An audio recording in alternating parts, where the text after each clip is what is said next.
Romawi. Ya, mereka tuh menanti-nantikan sosok Mesias yang memimpin peperangan.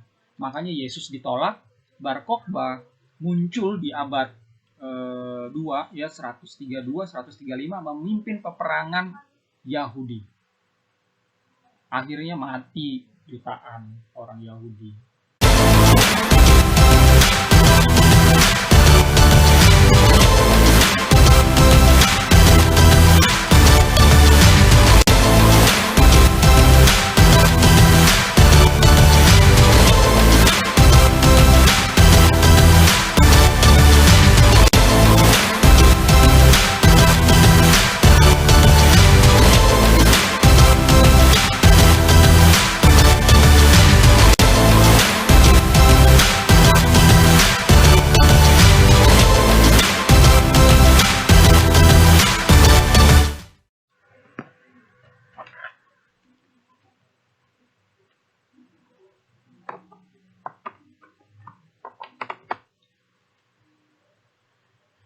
Baik, Assalamualaikum, Shalom Aleihim, Assalamualaikum. Bersama dengan saya lagi di channel Nasrani Indonesia. Ini satu-satunya channel yang membahas tentang agama, sains, dan juga sejarah. Saya sering diundang oleh teman-teman muslim untuk bicara mengenai sains dan Bible ya. Karena mereka juga cukup kaget gitu ya, kenapa ada orang Kristen rohaniawan yang mengajarkan teori evolusi gitu. Tapi di dalam diskusi yang panjang lebar gitu ada isu yang agak menyimpang dan ini mau saya angkat di video saya kali ini, yaitu mengenai pelaksanaan ajaran kasihi musuh dalam perang gitu. Jadi teman-teman muslim ini ada yang bertanya kepada saya ya, bagaimana mengasihi perampok yang masuk rumah? Apakah berikan saja semua yang dia minta? Gitu. Kalau misalnya istri kita diperkosa, apakah didiamkan aja? Ya, anak kita juga dipukul, kita diam aja? Kan mengasihi musuh. Gitu. Lalu ada yang tanya lagi, bagaimana peran Kristen dalam memerangi kejahatan? Kalau berdasarkan ajaran mengampuni musuh. Ya. Jadi kalau misalnya ada kejahatan gitu yang terorganisir gitu kan, banyak gerakan-gerakan dari pihak agama lain yang ayo berdemo atau langsung gitu kan memeranginya secara fisik gitu. Sementara Kristen kok adem ayem gitu ya kelihatannya. Lalu bagaimana Kristen bisa membela negara kalau negara dalam kondisi perang? Sementara Kristen diajar untuk mengasihi musuh. Mereka juga heran. Gimana nih mau ngangkat senjata ya kan?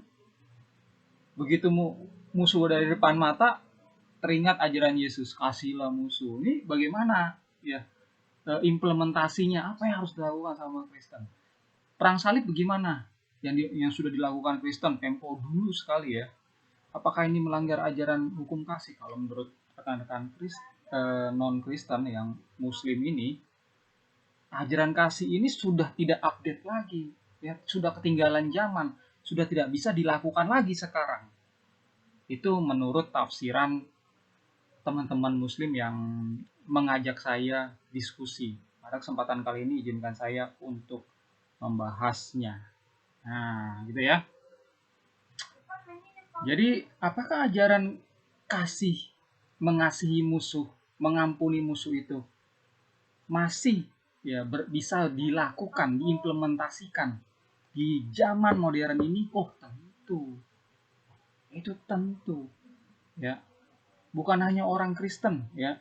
Kalau kita belajar tentang psikologi, ya, para psikolog itu memang mengajarkan kita tuh harus melepaskan beban yang ada di dalam hati, dalam pikiran, supaya kita nggak stres. Dan ya, karena kita tidak mengampuni orang, ya, menyimpan dendam itu membuat orang itu stres. Akhirnya sistem kekebalan tubuh manusia itu menurun, gampang sakit. Ya, kalau kita belajar psikologi itu ada hubungannya sebenarnya. Jadi bukan hanya ajaran Kristen yang mengajarkan ini. saya coba ambil satu kasus menarik ya, tentang seorang bapak yang memeluk pembunuh anaknya di pengadilan. Bapak ini beragama Islam ya. Ini beritanya ya. Ketik aja di Google ya, Muslim father forgive murder his son. Nanti akan muncul deretan berita-berita ini dari CNN, ada yang udah diposting di YouTube ya. Father forgives hugs man involved in his son's killing. Muslim father forgive man involved in his son's killing ya. IJ Plus, Muslim father forgive son's killer. WashingtonPost.com. Why this father hugged the man who helped kill his son. Muslim father forgives man involved in his son's murder. Dailymail.co.uk. Nah, saya coba buka aja satu ini. Sini beritanya. Ya, saudara-saudara bisa lihat ini terjadi di tahun 2017 ya. Artikel ini ditulis November 9 2017 ya. Jadi ini artikelnya dalam bahasa Inggris ya. Saudara-saudara bisa baca ya. Jadi nama bapak itu ya yang memeluk pembunuh anaknya adalah Abdul Munim Sombat Jitmout ya. Dia memeluk orang yang membantu pembunuhan gitu ya. Akhirnya anaknya ini terbunuh ya. Nah, yang dia peluk itu adalah Trey Alexander Relford. Jadi ini si terdakwanya ya, yang bersalah ikut membantu pembunuhan itu terjadi. Ya. Begitu dipeluk ya, yang dipeluk ini nangis. Nah, kenapa saya angkat cerita ini? Bapak ini walaupun dia Muslim, dia mengimplementasikan, melakukan ajaran Yesus, mengasihi musuh, gitu ya. Mengasihi musuh itu bukan berarti ya udah mengasihi musuh ya diamkan aja, biarkan aja, nggak seperti itu. Ini ada hubungannya sama pemerintah, ada hubungannya sama undang-undang yang berlaku. Coba kita lihat ya. Nanti kita balik lagi ke Pak Abdul Munim ini ya. Kita lihat dulu nih ayat di sini. Ini ada ayat kasih musuh kan. Kita semua udah tahu lah ya. Nih di Matius 5:43 kamu telah mendengar firman kasihlah sesama manusia, bencilah musuhmu, tetapi aku berkata kasihilah musuhmu. Jadi kalau dulu orang Israel itu ya diperintahkan Musa bantai semua tuh orang Kanaan.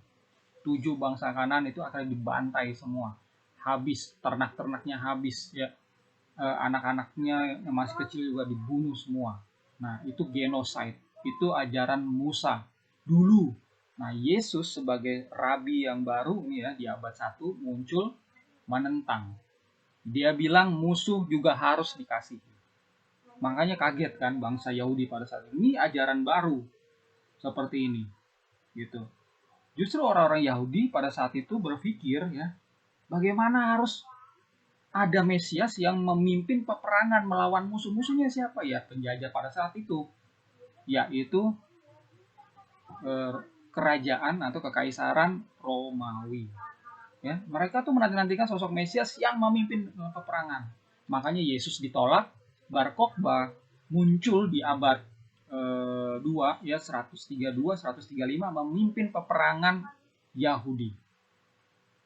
Akhirnya mati jutaan orang Yahudi. Tapi ya itu adalah free will-nya orang Yahudi mau menerima Yesus yang mengajarkan mengasihi musuh atau enggak. Karena ini ajaran yang berbeda sekali pada saat itu. Ya, kondisinya bangsa melawan bangsa, kerajaan melawan kerajaan ya. Yang namanya bangsa itu harus memperkuat dirinya. Dia harus menekan yang lemah, bangsa yang lemah harus dijajah. Kasih upeti. Gitu, ya. Itu konteks zaman pada saat itu, makanya ajaran Yesus ini ajaran yang asing. Ya, bukan hanya bagi orang Yahudi tapi bagi peradaban manusia. Gitu. Saya coba share di sini.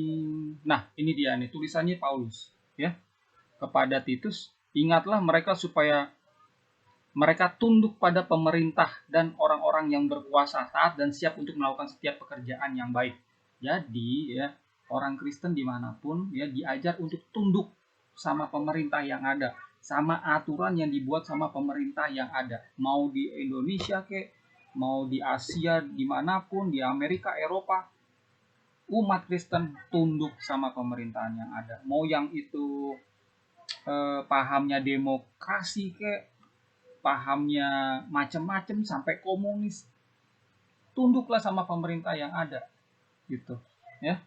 Jangan dilawan pemerintah yang ada. Kalau nggak setuju sama pemerintah, lakukan kritik sesuai aturan yang ada gitu ya. Doakan pemerintah kita. Kalau memang ada pemerintah yang salah, oknum-oknum yang salah, ya ada undang-undang yang berat sebelah, tidak toleran, doakan pemerintah, doakan orang-orang baik yang ada di dalam pemerintahan yang bisa mengubah situasi tersebut menjadi lebih baik. Nah, pada saat saya share ya tentang ajaran Paulus, ada teman muslim yang bilang itu kan ajaran Paulus bukan ajaran Yesus. Oke. Saya sekarang kasih ajaran Yesus. Dia bicara tentang kaisar. Nah, ajaran Paulus itu terintegrasi sebenarnya sama ajaran Yesus. Itu penafsiran Kristen. Tapi kalau penafsiran teman-teman Muslim dan lainnya ini terpisah, gitu, ini berbeda, itu monggo aja silakan ya. Tapi sekali lagi itu hanya penafsiran. Ya, kami yang memiliki kitab ini, kami yang membuat kitab ini, kami yang melaksanakan kitab ini, ya dari abad-abad awal itu menyatakan ajaran Yesus dan ajaran Paulus ini terintegrasi. Ya, ini buktinya. Yesus juga mengajarkan tunduk kepada pemerintah. Matius 22. Katakanlah kepada kami pendapatmu, apakah diperbolehkan membayar pajak kepada kaisar atau tidak. Nah, pada saat itu kan orang Yahudi ada di bawah pemerintahan penjajahan kaisar Romawi. Lalu jawab Yesus nih, jawab mereka. Gambar tulisan kaisar. Lalu kata Yesus kepada mereka, berikanlah kepada kaisar apa yang wajib kamu berikan kepada kaisar, dan kepada Allah apa yang wajib kamu berikan kepada Allah. Paham ya? Ya. Jadi Yesus ini mengajarkan untuk tunduk sama pemerintahan, tunduk sama aturan.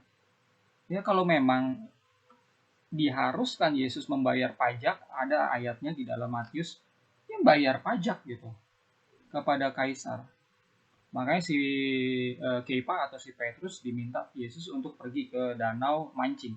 Lalu ketemulah ikan yang di mulutnya tuh ada uang. Pas untuk pajak. Pajak Yesus dan pajaknya si Kepa itu dibayar. Jadi Yesus mengajar ya pengikutnya untuk tidak memberontak kepada pemerintahan. Ini pemerintah yang menjajah loh ya. Benar-benar menjajah. Tapi Yesus mengajarkan udah tunduk aja. Ajaran kasih ya itu bukan berarti terpisah sama ajaran kita mematuhi pemerintah. Ini terintegrasi ya. Jadi kembali lagi ke si Bapak Muslim tadi ya. Ini benar ya tindakannya. Dia melaporkan kasusnya, kasus anak ini ke pengadilan ya, ketemu sama ini terdakwanya dijatuhi hukuman, dia mengampuni. Dia tidak membalaskan kejahatan dengan kejahatan. Ya. Dia tidak membalas mata dengan mata, nyawa dengan nyawa. Harusnya kan bunuh juga kan? Ya, kalau mau imbang, kalau mau adil, tapi enggak. Bapak ini menjalankan perintah Yesus, mengampuni musuhnya. Gitu ya. Ini bagus. Karena Muslim itu kan diajar kalau Isa dan Yesus itu adalah sosok yang sama, ya. Jadi kalau belajar tentang ajaran Yesus, ya, perintah-perintah Yesus itu jangan cari di Quran sama di hadis. Itu saya sempat belajar mau mencarinya ya, tapi nggak tahu kenapa sulit sekali mengaksesnya, sulit sekali mendapatkan pengajaran-pengajaran Isa. Sementara kalau belajar di Injil, pengajaran Isa itu melimpah. Kalau dalam pengajaran Islam kan Isa sama dengan Yesus kan. Nah, pelajari di situ Bapak ini menjalankan ajaran Yesus ya. Jadi kalau kita ada di posisi Bapak ini benar, kita jangan membalas kejahatan dengan kejahatan. Jangan samperin rumah orang ini lalu main tikam, main bunuh. No. Ya. Laporin ke polisi biar dia diringkus, dia diadili sesuai undang-undang yang berlaku, dan maafkan, lepaskan pengampunan. Paham ya di situ ya. Sekarang saya masuk ke dalam pertanyaan-pertanyaan saudara-saudara muslim. Bagaimana mengasihi perampok yang masuk ke dalam rumah? Apakah berikan saja semua yang dia minta? Kalau perampok itu sudah masuk ke dalam rumah, itulah waktunya kita meringkus dia. Ya, meringkus dia dan bawa dia itu ke kantor polisi. Kalau bisa jangan sakiti dia. Jadi nggak apa-apa orang Kristen belajar bela diri untuk meringkus dia. Nah begitu dia masuk kantor polisi, udah serahkan kepada proses hukum. Ada yang bilang, oh kalau gitu nggak mengasihi dong. Kita mengasihi ya, tapi pakai otak. Ya, jangan sampai mengasihi dia lalu membebaskan dia bisa semena-mena terhadap kita. Ini berbahaya ya. Kita mengasihi dia dengan cara menegakkan hukum supaya dia bertobat. Gimana proses hukum ya? Kalau dia perlu dipenjara, didenda, itulah karmanya ya, itulah akibat yang harus dia terima supaya dia belajar tidak melakukan kesalahan lagi di waktu yang akan datang. Yang kedua, bagaimana peran Kristen dalam memerangi kejahatan kalau berlandaskan ajaran mengampuni musuh? Memerangi kejahatan, misalnya kejahatan narkoba, ada rumah judi apa segala macam, di situ ada pusat peredaran ya, narkotik, senjata tajam ya. Kalau kita tahu, kita laporkan kepada yang berwajib. Itu undang-undangnya. Apalagi kalau kita tahu itu terjadi di daerah kita. Kita nggak bisa main gerebek gitu ya. Gerebek, pukul sana, pukul sini, pakai senjata tajam, teriak-teriak ya. Bawa nama Yesus, dalam nama Yesus, dalam nama Yesus. Pukul sana, pukul sini. Kita tidak diajarkan. Umat Kristen tidak diajarkan demikian. Kalau itu diajarkan di agama lain silakan ya, kami menghormati. Umat Kristen tidak demikian. Ada undang-undang, taati ya. Biarkan petugas yang berwajib itu yang meringkus. Nomor 3, bagaimana Kristen bisa membela negara kalau negara dalam kondisi perang, sementara Kristen diajar untuk mengasihi musuh? Umat Kristen ini juga ikut berperang, jangan salah ya. Umat Kristen ikut berperang, tapi sekali lagi sesuai aturan, ikut dalam TNI, ikut dalam Polri gitu ya. Sebagai rakyat biasa ya, kita nggak ikut-ikutan perang gitu. Kalaupun TNI ya yang berperang itu ngangkat senjata ya, motivasinya dia adalah membela keluarganya, membela teman-temannya, sahabat-sahabatnya, membela tanah air yang dia cintai, supaya ya tidak kemasukan orang-orang yang mau menjajah. Dia harus mempertahankannya. Itulah motivasinya yang dilihat sama Tuhan. Ya. Kalau dalam negara aman ya, ada TNI Kristen lalu tembak sana tembak sini, orang-orang dari di luar negara kita, itu juga melanggar aturan kan. Menjadi seorang TNI kan juga ada protokolnya, ada aturannya, ada internalnya gitu kan, ada hukum yang harus dijalankan. Kalau salah-salah juga bisa diproses secara hukum, bener nggak? Gitu. Taati aja undang-undang yang ada. Kalau mau ikut berperang ya, termotivasi menjaga ya, ikut TNI, ikut Polri, perangi kejahatan sesuai dengan prosedur, sesuai dengan aturan undang-undang, seperti yang Yesus ajarkan tadi ya, dan juga Paulus gitu. Terus bagaimana Kristen? Oh ini udah nomor 4 ya, perang salib. dilakukan Kristen, apa itu melanggar hukum kasih? Ya, kalau perang salib ya, sekali lagi ya, mau salah atau benar, yang nilai itu Tuhan sebenarnya. Dan kalau ini berkenaan sama pemerintahan, yang bertanggung jawab itu adalah pemerintahnya, bukan tentaranya. Kalau tentara hanya ikutin aturan di dalam sistem pemerintahan, itu dia. Ini ajaran kasih. Seperti ini terintegrasi gitu. Nah, saya sendiri ya, kalau saya ada di dalam pemerintahan ya, itu saya selalu menghindari peperangan ya, kecuali kalau memang harus bertahan. Kenapa seperti itu? Ya karena hukum kasih itu tidak didesain sebagai hukum negara.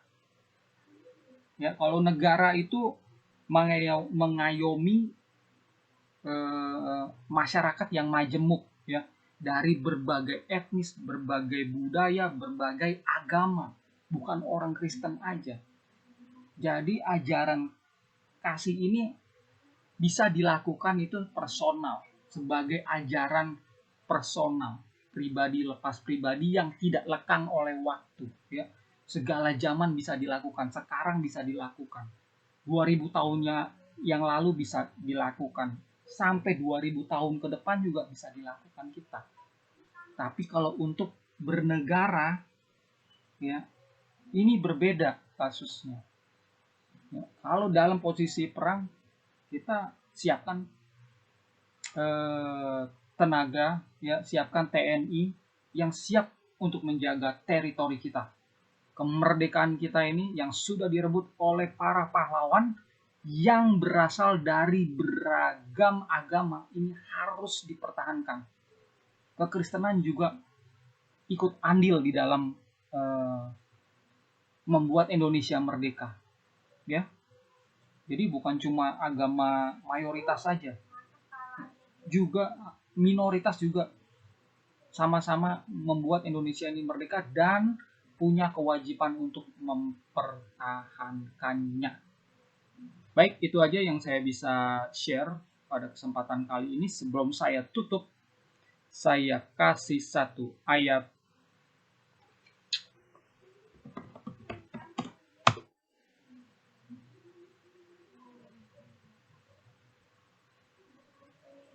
Ini dia, Matius 10 ayat 16. Lihat, aku mengutus kamu seperti domba ke tengah-tengah serigala, sebab itu hendaklah kamu cerdik seperti ular, tulus seperti merpati. Jangan karena kita mengampuni, mengasihi ya, kita bisa diinjak-injak ya. Orang bisa memanipulasi, memanfaatkan kita yang berbelas kasih. Kita juga harus cerdik dengan siapa kita berhadapan, dengan siapa umat Kristen berhadapan. Ya. Contoh-contohnya udah saya kasih tadi. Jadi sekali lagi, umat Kristen diajar cerdik seperti ular, tulus seperti merpati. Saya mohon diri. Assalamualaikum, shalom, alahim.